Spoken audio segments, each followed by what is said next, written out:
이 찬양의 고백이 우리 집사님 간증이면 간증. 지난주에 이 좋은 일들이 좀 있어가지고 하나님 은혜에 감사한다고 이렇게 특송을 하고 싶다고 해서 기꺼이 하시라고 제가 말씀을 드렸습니다. 우리 집사님은 뒤늦게 이렇게 성악을 전공하셔서 지금 한참 성악을 공부하고 계신데 이 배우면은 참 나이가 없는 것 같습니다. 다 하나님께서 각자의 시간표에 따라서 이렇게 일하신 것 같아요. 각자의 시간표에 따라서. 우리가 잘 아는 폴포츠도 뒤늦게 이제 30대가 넘어서 이렇게 성악을 했잖아요. 그래서 하나님의 시간대에 하나님께서 일하시고 있는 것 같습니다. 또 기도하시면서 나아가면 분명히 또 하나님께서 우리 집사님을 통해서 큰 영광을 받으실 줄 믿습니다.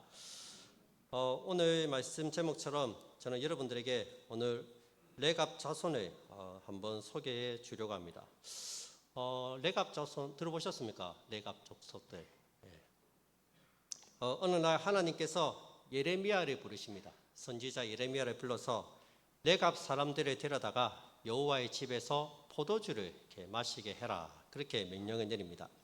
2절 말씀해 보시면 너는 레갑 사람들의 집에 가서 그들에게 말하고 그들을 여호와의 집 한 방으로 데려다가 포도주를 마시게 하라. 무슨 말이에요? 목사님이 이제 한 집사님을 부릅니다. 집사님, 내일 목양실로 좀 오세요. 집사님 오니까 목사님이 냉장고에서 포도주를 탁 꺼내는 거예요. 집사님 요즘 많이 힘드시죠? 한잔 하세요 하고 포도주를 한 잔 따라줍니다. 목사님 술 마시면 안 되는데 집사님 괜찮습니다. 한잔 하세요. 여러분 이 목사님이 마시라고 하는데 먹어야 됩니까? 먹지 말아야 됩니까? 먹으면 안 되겠죠. 목사님의 말보다 하나님의 말씀이 더 위에 있기 때문에 절대로 먹어서는 안 됩니다. 예레미야가 레갑 사람들을 불러서 예레미야가 선지자예요. 선지자니까 불러서 레갑 사람들에게 포도주를 따라주면서 한 잔 마셔라고 이렇게 권합니다. 레갑 사람들이 마셨을까요? 안 마셨을까요? 안 마십니다. 왜요? 하나님의 율법에 포도주를 마시지 말라고 하셨기 때문입니다. 더군다나 그의 손조 요나답이 포도주를 마시지 말라고 유언을 남겼습니다. 요나답이 자손들에게 남긴 유언이 이렇게 6절부터 10절까지 기록되어 있습니다. 총 3가지 유언을 그의 자손들에게 남깁니다. 제가 한번 읽어드리겠습니다. 6절입니다. 그들이 이르되 우리는 포도주를 마시지 아니하겠노라. 레갑의 아들 우리 손조 요나답이 우리에게 명령하여 이르기를 너희와 너희 자손은 영원히 포도주를 마시지 말며 너희가 집도 짓지 말며 파종도 하지 말며 포도원을 소유하지도 말고 너희는 평생 동안 장막에 살아라. 그리하면 너희가 머물러 사는 땅에서 너희 생명이 길리라 하였으므로 우리가 레갑의 아들 우리 손조 요나답이 우리에게 명령한 모든 말을 순종하여 우리와 우리 아내와 자녀가 평생 동안 포도주를 마시지 아니하며 살 집도 짓지 아니하며 포도원이나 밭이나 종자도 가지지 아니하고 장막에 살면서 우리 손조 요나답이 우리에게 명령한 대로 다 지켜 행하였노라. 요나답이 총 3가지 유언을 남깁니다. 첫째는 영원히 포도주를 마시지 말라 얘기합니다. 둘째는 집을 짓지 말고 평생 장막에서 텐트 치고 살라고 얘기합니다. 세 번째는 파종하지 말라, 농사도 짓지 말라고 얘기합니다. 첫째, 이 포도주를 마시지 말라는 것은 단순히 술을 마시지 말라 이 말이 아닙니다. 나시인의 서약을 기억하라는 말씀입니다. 온전히 하나님께 나를 드린다는 그 서약을 기억하면서 살라는 거예요. 하나님의 자녀로서 너희가 구별된 삶을 살라는 말씀입니다. 둘째, 집을 짓지 말라. 이것은 이 땅에 마음을 두고 살아가지 말라는 말씀입니다. 언제든지 이 땅을 떠날 준비를 하고 살라는 거예요. 여러분, 하나님께서 이 소돔과 고모라 땅을 불로 심판하실 때 아브라함의 조카 롯을 생각하시고 롯을 건져내시려고 하셨습니다. 그런데 이 롯이 떠날 생각을 안 합니다. 하나님이 불로 심판을 하신다고 천사들이 와서 이야기를 해도 롯이 안 떠납니다. 왜 못 떠납니까? 모든 것을 다 버리고 떠나기가 너무 아까운 거예요. 빈손으로 맨몸으로 소돔 땅에 와서 열심히 일해서 땅도 사고 집도 사고 자식들도 다 시집장가 보내고 나름대로 자리를 잡고 살고 있어요. 이제는 이제 노년에 좀 편안하게 살면서 좀 이렇게 보내고 싶어요. 근데 하나님이 이 땅을 심판하시니까 빨리 떠나라 하니까 떠나지를 못합니다. 지금 떠나서 어디서 어떻게 뭐 하고 살겠습니까? 소돔 땅의 미련을 못 버리는 거예요. 그렇게 버티니까 결국 천사가 억지로 끌고 나옵니다. 근데 롯의 아내는 이 세상의 미련을 버리지 못하고 뒤로 돌아봤다가 소금 기둥이 되었습니다. 구원의 기회가 있었지만 세상에 대한 욕심과 미련 때문에 구원받지 못한 거예요. 여러분, 이 세상에서 너무 잘 적응하고 살면은 떠나야 할 때 떠나지를 못합니다. 세상 재미에 빠져서 물질에 빠져서 세상 사람들처럼 살면 세상이 망할 때 같이 망할 수도 있다는 거예요. 세 번째, 파종하지 말라는 것은 씨를 뿌리고 농사를 짓지 말라는 거예요. 당시 이스라엘 백성들이 농사를 지으면서 이 가나안 땅의 우상들을 섬겼기 때문입니다. 여러분, 그렇다면 요나답이 누구길래 후손들에게 이런 유언을 남겼을까요? 열왕기하 10장에 보시면 이 요나답이 등장합니다. 당시 이스라엘의 왕이 아합입니다. 아합에게는 아주 악랄한 못된 아내가 있었죠. 이세벨이죠. 이세벨. 아합도 악하지만 이세벨은 아합보다 훨씬 더 악랄한 여자입니다. 이 여자가 온갖 악을 행하고 하나님의 선지자를 다 잡아서 다 죽였습니다. 전국 곳곳에 바알과 아세라를 섬기는 신전을 다 지어놨습니다. 백두에서 한라까지 다 신전에 다시는 우상 숭배하는 장소를. 그래서 백성들을 하여금 우상 숭배를 강요했습니다. 하나님께서 가만히 있을 리가 없죠. 하나님은 예후를 선택하셔서 쿠데타를 일으킵니다. 이제 예후가 이제 하나님의 명령을 받고 아합의 집을 멸망시키러 아합을 죽이러 이제 갑니다. 사마리아로 갑니다. 그렇게 예후가 달려가는 중에 요나답을 만납니다. 요나답을 만나서 나와 함께 가자. 여호와에 대한 나의 열심을 너에게 보여주겠다. 그렇게 말하면서 요나답을 자신의 마차에 태웁니다. 그래서 요나답과 함께 아합 집을 멸하러 이제 가는 거예요. 열왕기하 10장 16절에 보시면 예후가 끌어 병거에 올리며 이르되 나와 함께 가서 여호와를 위한 나의 열심을 보라 하고 이에 자기 병거에 태우고 예후가 보여주겠다는 거예요. 내가 하나님을 얼마나 사랑하는지. 저 나쁜 아합 내가 심판하겠다. 하나님의 말씀에 명령대로 내가 심판하러 가겠다 하면서 이제 요나답을 태워서 같이 가는 거예요. 여러분, 왜 요나답을 태웠을까요? 왜 요나답을 데리고 갔을까요? 요나답은 당시 이스라엘 백성들에게 인정받았던 사람이었습니다. 아주 신실한 사람이었어요.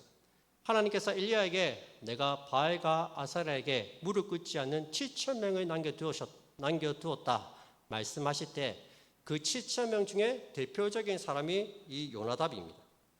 신실한 요나답을 예후가 데려간 것은 그가 일으킨 쿠데타의 정당성을 부여하는 거예요. 예후가 그냥 가는 것이 아니라 하나님 말씀에 순종해서 가는 것이구나. 아합을 죽이는 것이 하나님의 명령이고 하나님의 뜻이구나. 이 요나답이 딱 옆에 있으니까 요나답을 보고 사람들이 이제 인정을 하는 거죠. 인정을. 요나답도 아합을 심판하는 것이 하나님의 일이고 하나님의 명령임을 알았기 때문에 그 뜻에 동참하기 위해서 예후와 함께 아합을 멸제시키러 간 것입니다. 그렇게 반란은 성공했습니다. 아합의 집은 완전히 멸망했습니다. 이제 예후가 왕이 되어서 이스라엘을 통치합니다. 그런데 시간이 지나면서 예후 역시 하나님에 대한 신앙이 조금씩 변질되기 시작합니다. 율법을 지키지 않다가 하나님께서 가장 싫어하시는 우상 숭배에 빠집니다. 이런 예후의 모습에 실망한 요나답은 예후의 곁을 아마 떠났을 겁니다. 예후 역시 권력을 잡고 나니까 높은 자리에 오르고 보니까 아합과 똑같이 우상 숭배하며 죄를 지으며 살더라는 거예요. 그래서 이 요나답이 그때 깨달은 것을 자녀들에게 자신이 깨달은 소중한 진리를 자녀들에게 유언으로 이렇게 남기는 거예요. 여러분, 요나답은 예후가 점점점 망해가는 것을 다 지켜보았습니다. 처음에는 여호와를 향한 나의 열심을 보여주겠다면서 하나님에 대한 순수한 믿음과 열정으로 가득 찼던 사람이 권력에 오르자 점점점 변해가는 것을 보았습니다. 세상에서의 성공과 권력을 차지하게 되었을 때 타락하는 모습을 보게 된 것입니다. 그래서 요나답은 후손들이 세상에서 높은 자리에 오르고 성공하고 번영하는 것을 경계했습니다. 세상적인 성공에 마음을 두지 않기를 원했습니다. 세상의 부귀와 영화를 추구하게 되면 결국 하나님에 대한 사랑이 변질될 수 있기 때문입니다. 하나님의 백성으로 구별되어 살아가는데 어려움이 있기 때문입니다. 그래서 세상에서는 많이 가지지 않는 게 네 신앙에 더 유익하니 가난해도 믿음으로 살라고 이런 권면을 하고 있는 것입니다. 여러분, 오늘날 부모님들 중에서 이런 권면을 하는 부모님이 얼마나 될까요? 대부분의 부모님들은 자녀들이 좋은 대학에 가기를 원합니다. 좋은 직장에 취직해서 돈을 잘 벌기를 원합니다. 잘 먹고 잘 살기를 원하는 것이 부모의 마음이고 바람이에요. 자녀들의 신앙에는 별로 관심이 없습니다. 자녀들의 믿음보다는 성적에, 진로에 더 많은 관심을 가진다는 거예요. 물론 어렸을 때는 자녀들의 신앙에 신경을 많이 씁니다. 그런데 초등학교 고학년이 되고 중학교가 되고 고등학교에 올라갈수록 자녀들의 진로에 뭐 먹고 살아야 되나, 어떻게 하면 성공할 수 있나, 거기에 더 관심을 갖는다는 거예요. 여러분, 우리는 자녀들의 믿음보다는 믿음에 관심을 가져야지 자녀들의 믿음보다는 성적에, 진로에 더 많은 관심을 가져서는 안 됩니다. 물론 진로도 중요하지만 하나님께 기도하면서 하나님께 맡겨야 됩니다. 어떻게 해서든지 이 아이를 통해서 하나님께서 기뻐하시는 일을 많이 할 수 있도록 기도하고 이 아이의 앞길을 하나님께 맡겨야 됩니다. 인도하시기를. 자녀들의 영혼을 위해서 여러분 더 많이 관심을 가지고 기도하시기 바랍니다. 믿음이 얼마나 성장했는지 늘 확인하고 점검해 봐야 됩니다. 멀리 떨어져 있는데 신앙생활은 잘하고 있는지, 주일에 교회는 가고 있는지 한 번씩 물어보고 확인을 해야 합니다. 믿지 않는 자녀가 있으면 기도해서 빨리 교회로 데리고 와야 됩니다. 자녀들의 영혼에 많은 관심을 가지시기 바랍니다. 이 자녀들의 믿음을 키우는 게 날이 갈수록 쉽지가 않아요. 우리 아이들을 유혹하는 것들이 세상에 너무나도 많이 있습니다. 요즘에는 마약이 다 퍼져가지고 SNS를 통해서 뭐 이렇게 문자만 보내면 마약이 배달이 돼요. 얼마나 우리가 참 악한 시대를 살고 있는지 모릅니다. 여러분, 지금 예후가 이 예언을 한 지가 250년이라는 시간이 지났습니다. 예후가 이 예언을 한 지가, 이 유언을 남긴 지가 200년이라는 시간이 지났어요. 그런데 레갑의 후손들은 이 250년 동안 요나답의 말에 순종하면서 살았습니다. 어쩌면 기억하지 못하고 잊혀질 수 있는 유언입니다. 시대가 바뀌었어요. 생활 방식도 달라졌습니다. 이 시대에는 맞지 않는 말씀 같아요. 유행에 맞지 않고 고리타분한 말씀일 수 있습니다. 그러나 그들은 아무리 시대가 변해도 타협하지 않고 요나답의 말을 끝까지 잘 지켰습니다. 그래서 구별된 삶을 살았습니다. 여러분, 우리는 세상을 변화시키기 위해서는 탁월해야 된다고 생각합니다. 능력도 있어야 되고 실력도 있어야지 네가 세상을 변화시킬 수 있다. 높은 자리에 올라가서 영향력 있는 사람이 되어야지 네가 세상을 새롭게 변화시킬 수 있다고 생각합니다. 그런데 여러분, 과연 그렇습니까? 과연 탁월함이 세상을 변화시킵니까? 아니죠. 오히려 그 탁월함 때문에 높은 자리에 올라가게 되면 신앙을 버리고 하나님을 떠날 가능성이 더 많습니다. 세상을 변화시키는 힘은 탁월함이 아닙니다. 구별됨입니다. 다름입니다. 다름. 구별됨. 세상 속에서 구별되어 살아가는 것이 훨씬 더 중요하다는 거예요. 모든 사람들이 죄짓고 자기 마음대로 살아갈 때 나는 하나님 말씀대로 살아가는 거예요. 누가 알아주지 않아도 흔들리지 않고 말씀대로 구별되어 살아가는 것, 그것이 더 중요하다는 거예요. 여러분, 미국 동부에 가면은 펜실베니아 근교에 아미시 공동체가 있습니다. 들어보셨어요? 아미시 공동체. 19세기 이전에 생활 방식으로 살아가고 있습니다. 거기 가보면 시간이 멈춘 것 같아요. 19세기 생활 방식 그대로 살아가고 있습니다. 옛날 방식 그대로 삽니다. 마을에 전기가 없어요, 전기가.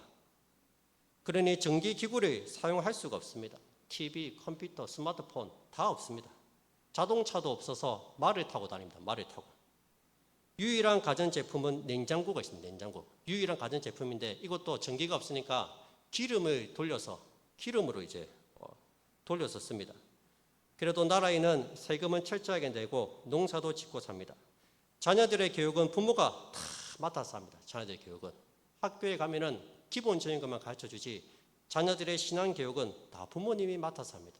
이런 원래 자녀 교육은 누가 하는 겁니까? 부모들이 하는 거예요. 너희 자녀에게 부지런히 가르치며 하나님은 부모님에게 자녀 교육을 맡기십니다. 뭔가 시설이 좋고 뭐 잘 되는 그런 교회를 가겠다. 자녀 교육은 부모가 다 하는 거예요. 결국 부모 신앙을 따라가는 거예요. 철저하게 부모가 신앙적으로 가르칩니다. 전화기 사용에 대해서 25년 동안 토론을 했대요. 전화기 사용에 대해서 25년 동안 토론을 했는데 결론이 났다고 합니다. 어떻게 났을까요? 마을에 공용 전화기 한 대를 설치하자. 결론이 났어요. 25년 동안 토론해서 그래도 공용 전화기 한 대는 있어야 되겠다. 결론이 난 거예요.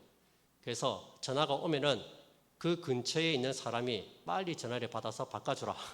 이렇게 협의를 했다고 합니다. 자녀들이 커서 성인이 되면은 2년 동안 외부 세계에서 살게 합니다. 이제 성인이 되면은 2년 동안 이제 밖에서 살게 하다가 이제 자녀들이 계속해서 밖에서 살고 싶어 하면 그렇게 살도록 해줍니다. 근데 자녀들이 저는 그냥 아미시 공동체에 들어와서 살겠습니다 하면 다시 이렇게 받아줘서 살게 한다고 합니다. 이처럼 아미시 공동체는 철저하게 예수님을 믿고 구별된 삶을 살았습니다. 여러분, 이들이 왜 이런 삶을 살까요? 세상과는 구별된 삶을 살겠다는 거예요. 우리와 같은 세상 속에 있지만 이 세상에 물들지 않겠다는 거예요. 현대 문명이 주는 안락함과 평안함을 거부합니다. 불편하지만 예수 모습 그대로 우리는 살겠다. 현대 문명이 편리해도 안 좋은 것들이 많이 있잖아요. 게임 중독, 미디어 중독, 스마트폰이 편리해도 스마트폰 중독에 빠지고 마약, 동성애 이런 안 좋은 사상과 유행들 때문에 오히려 우리의 신앙이 더 이렇게 지키기가 어려운 거예요. 그래서 거룩한 삶을 살기 위해서 그 모든 것을 다 끊어버린 거예요. 개인주의보다는 공동체 정신을 강조합니다. 경쟁보다는 협동을, 물질적 소유보다는 영성을 우선에 두고 살아갑니다. 현 시대의 렉업 자손이 아마 이 아미시 공동체에 있지도 모릅니다. 우리나라도 보면 겸비와 찬양팀이 있지 않습니까? 중고등학교 시절에 겸비와 찬양하면 인기가 대단했죠. 한번 찬양을 드리면 3-4시간씩 3시간, 4시간씩 일어서서 찬양 드리고 그랬습니다. 우리 거기 리더 목사님 있죠. 하스데반 목사님. 그 목사님은 목소리만 들어도 은혜가 됩니다. 목소리 듣고 있으면 얼마나 은혜롭게 기도에도 인도하시고 찬양도 잘하는지 모릅니다. 이 팀이 생긴 지가 20년이 지났는데 아직도 긴 치마를 입고 찬양을 드립니다. 이 겸비와 찬양팀은 옷도 다 촌스럽게 입고 다닙니다. 그래서 딱 보면 이거 겸비와 찬양팀이구나 알 수가 있어요. 다르게 살겠다는 거죠. 우리는 온전히 하나님만 찬양하고 하나님께만 영광을 돌린다. 그런 마인드를 가지고 찬양을 드리는 거예요. 오늘날 유명한 찬양팀과는 다릅니다. 오늘날 유명한 찬양팀은 얼마나 화려합니까? 카메라가 돌아가고 조명이 쏘고 섹션도 완전히 완벽하게 갖춰놓고 얼마나 화려한지 몰라요. 근데 겸비와 찬양팀은 오로지 하나님께만 영광을 돌린다. 이런 모토 아래에서 진짜 단순하게 꼭 필요한 것만 갖다 놓고 마음을 다해 찬양하는 거예요. 아미시 공동체나 이 겸비와 찬양팀이 처음에는 좀 이상하게 보이지만 나중에는 존경심이 생깁니다. 어떻게 저렇게 살아갈 수 있을까? 여러분, 구별되어 사는 거 그게 능력입니다. 그게 능력이에요. 물들지 않는 것. 세속에 물들지 않고 말씀대로 살려고 발버둥 치는 사람들이 있구나. 저는 우리 교회 우리 성도님들도 이 세상 사람들과는 좀 달랐으면 좋겠습니다. 우리 늪푸른 전원교회에서 자라나는 다음 세대들은 달랐으면 좋겠습니다. 야, 여기 있는 아이들은 요즘 아이들과 다르더라. 얼마나 뜨겁게 찬양하고 예배드리고 기도하고 말씀을 듣는지, 야, 다르더라. 달라. 여러분, 우리 주일학교 예배 보셨어요? 애들 진짜 열심히 찬양합니다. 우리 중학생이 율동합니다. 율동. 우리 미향이하고 예지 보면은 애들이 율동해요. 얼마나 순수한지 몰라. 제가 볼 때마다 달라요, 달라. 저는 우리 아이들이 교회에 오는 거, 저는 그걸로 만족하지 않습니다. 교회 와서 하나님 만나고 뜨겁게 하나님을 사랑하고 뜨겁게 하나님을 예배드리는 예배자로 서기를 원합니다. 단순히 우리 교회에 온나, 많이 온나, 저는 그거 원하지 않아요. 출석하는 걸로 만족하지 않습니다. 아이들의 신앙이 자라기를 원해요. 다르기를 원합니다. 야, 이 교회 아이들은 다르다. 다른 교회 아이들과 틀리다. 정말 신앙에 깊이가 있고 내면에 무게가 있다. 그런 아이들로 저는 키우고 싶어요. 그게 제 바람입니다. 그냥 교회 온다, 많이 온다, 그게 아닙니다. 영적으로도 더 성장하고 성숙하기를 원합니다. 제 욕심입니다. 뭔가 다르다는 것을 보여주고 싶어요. 탁월하지 않아도 됩니다. 세상은 남들보다 뛰어나고 능력이 있어야 살아남는다고 말합니다. 하지만 하나님은 구별되어야지 마지막 심판의 날 구원을 받을 것이라고 말씀하십니다. 구별됨이 능력입니다. 다름이 실력입니다. 여러분, 하나님께서 레갑 자손을 부른 이유가 무엇입니까? 레갑 자손들은 너희 이스라엘 백성들과 다르다는 거예요. 너희와 똑같이 가나안 땅에 살고 있지만 이 사람들은 다르다는 거예요. 그들은 가나안 사람들의 생활과 종교에 영향을 받지 않았습니다. 그들은 농사를 짓기 위해서 농사도 짓지 않았어요. 파종도 하지 않고 포도원도 가꾸지 않았습니다. 집도 없이 그냥 장막에 거하면서 살았습니다. 게다가 포도주도 마시지 않았습니다. 얼마나 불편해요. 얼마나. 이러한 생활 방식은 가나안 문화와는 동떨어진 것이었습니다. 그러나 자연히 가나안 종교에 물들지 않고 하나님의 명령을 잘 지킬 수 있었던 거예요. 그런데 이스라엘 백성들은 가나안 땅에 들어가서 농사를 짓고 살았습니다. 가나안 사람들과 똑같이 살았습니다. 똑같이. 당시 농경신이 바알과 아세라입니다. 바알은 천둥의 신입니다. 비를 주관합니다. 비를. 여러분, 농사를 잘 지으려면 뭐가 와야 됩니까? 비가 와야 됩니다. 비가 너무 많이 와도 문제고 너무 적게 와도 문제고 너무 빨리 와도 문제고 너무 늦게 와도 문제입니다. 적정한 시기에 적정한 양의 비가 와야 됩니다. 그 비를 주관하는 신이 바알이라고 믿었습니다. 그래서 이스라엘 백성들도 가나안 사람들과 똑같이 바알이 섬기면서 우상 숭배를 하면서 살았던 거예요. 나도 좀 수학을 좀 많이 해봐야 되겠다 싶어서 더 열심히 우상을 숭배했다는 거예요. 그러면서 점점 이스라엘 백성들이 가나안 종교에 물들어 간 것입니다. 여러분, 원래 검은 사람들과 함께 있을 때는 자신이 검은 줄을 모릅니다. 그래서 하나님께서 다른 색깔을 가진 레갑 족속을 불러서 이스라엘 백성들에게 교훈을 주시는 거예요.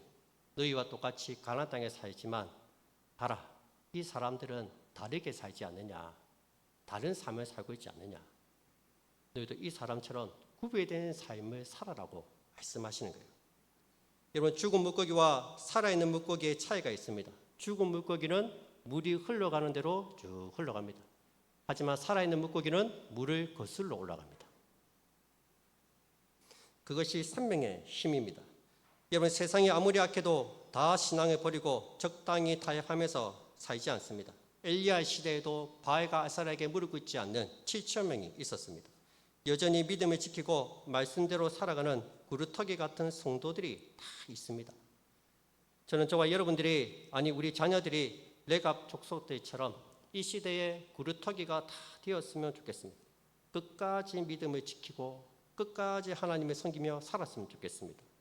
하나님께서는 선조의 말을 끝까지 지키며 준행한 레갑 사람들에게 축복을 더하십니다. 마지막 19절 말씀입니다. 우리 한번 19절 말씀을 함께 읽도록 하겠습니다. 시작. 그러므로 만군의 여호와 이스라엘의 하나님께서 이와 같이 말씀하시니라. 레갑의 아들 요나답에게서 내 앞에 설 사람이 영원히 끊어지지 아니하리라 하시니라. 아멘. 하나님이 다 알고 계신 거예요. 여러분, 누가 레갑 사람들을 불렀습니까? 예레미야입니까? 하나님입니까? 예레미야도 몰랐습니다.